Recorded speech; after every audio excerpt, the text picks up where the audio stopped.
আসসালামু আলাইকুম। সবাই কেমন আছেন? আশা করি সবাই ভালো আছেন। তো আজকে নতুন একটি ভিডিও নিয়ে উপস্থিত হয়ে গেলাম। তো এটা হচ্ছে আমাদের 11 কেবি সাব স্টেশন, 1 মেগাওয়াটের ট্রান্সফরমার। এটা এটা হচ্ছে ভিসিবি প্যানেল।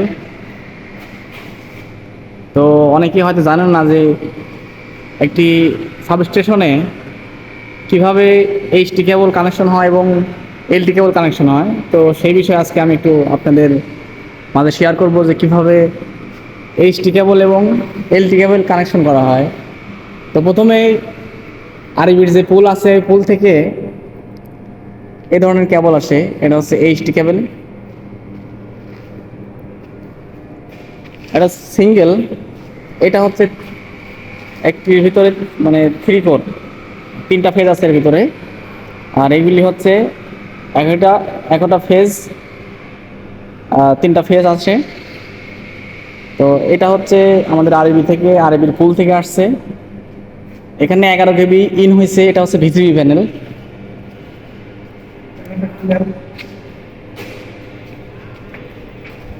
এটা হচ্ছে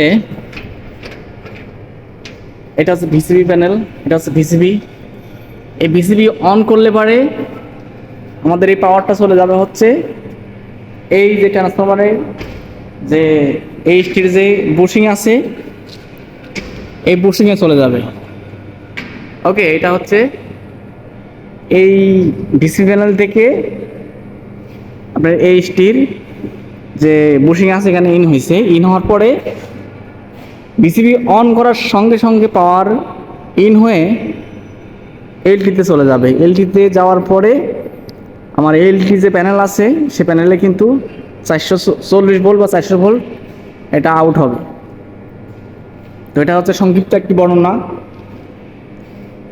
তো এখন আমরা দেখব হচ্ছে এলটি প্যানেল কিভাবে কাজ করছে।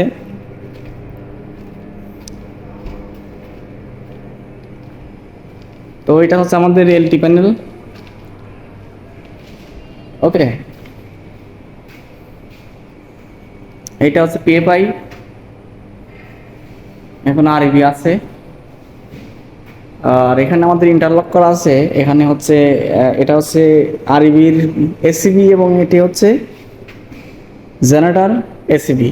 তো যখন আরবি থাকে তখন আমরা আরবি এসিবিটা অন করি এবং আরবি চলে গেলে পরে জেনারেটর অন করেই এই এসিবিটা অন করতে হয়। তো ইন্টারলক করা আছে। এটা হচ্ছে জেনারেটর, এটা হচ্ছে আরবি। তো একটি 11 কেবি সাবস্টেশনে এতটুকু থাকে। আরেকটি একটি বিষয়, সেটা হচ্ছে এটা একটি অটোমেটিক ভোল্টেজ রেগুলেটর, মানে এভিআর বলা হয় যাকে। এটা হচ্ছে অটোমেটিক ভোল্টেজ আপ ডাউন করে। মানে আমাদের আরবির যে লাইনটা, এই লাইনটা কিন্তু অটোমেটিক ভোল্টেজ আপ হয় এবং ভোল্টেজ ডাউন হয়ে যায়। তো তার জন্য এটাকে নিয়ন্ত্রণ করার জন্য একটি ডিভাইস আমরা ব্যবহার করি। এই ডিভাইসের মাধ্যমে ভোল্টেজকে নিয়ন্ত্রণে রাখা হয়। ভোল্টেজের যে আমার 11,000 ভোল্টেজ যাতে নিয়ন্ত্রণে থাকে, আপ না হয়, ডাউন না হয়, সে কারণে এই ডিভাইসটা আমরা ইউজ করি। তো ওকে, এই ছিল সংক্ষিপ্ত একটি বর্ণনা। তো যারা এইচটি কেবলের কানেকশন, এইচটি কেবল কীভাবে হিটসিং করানো হয় এবং এইচটি কেবল কীভাবে কানেকশন করা হয়, এইচটি কেবলের অনেকে হয়তো এইচটি কেবল আপনারা কানেকশন করতে পারেন না, কিন্তু এখানে অনেকগুলি অপশন আছে। এই অপশন যদি আপনারা জানতে চান কীভাবে এইচটি কেবলের হিটসিং করাইতে হয়, তো তার জন্য আমার সাথে যোগাযোগ করবেন। আমি আপনাদের হেল্প করার চেষ্টা করব। তো আজকের মতো এই পর্যন্তই। ধন্যবাদ। আসসালামু আলাইকুম।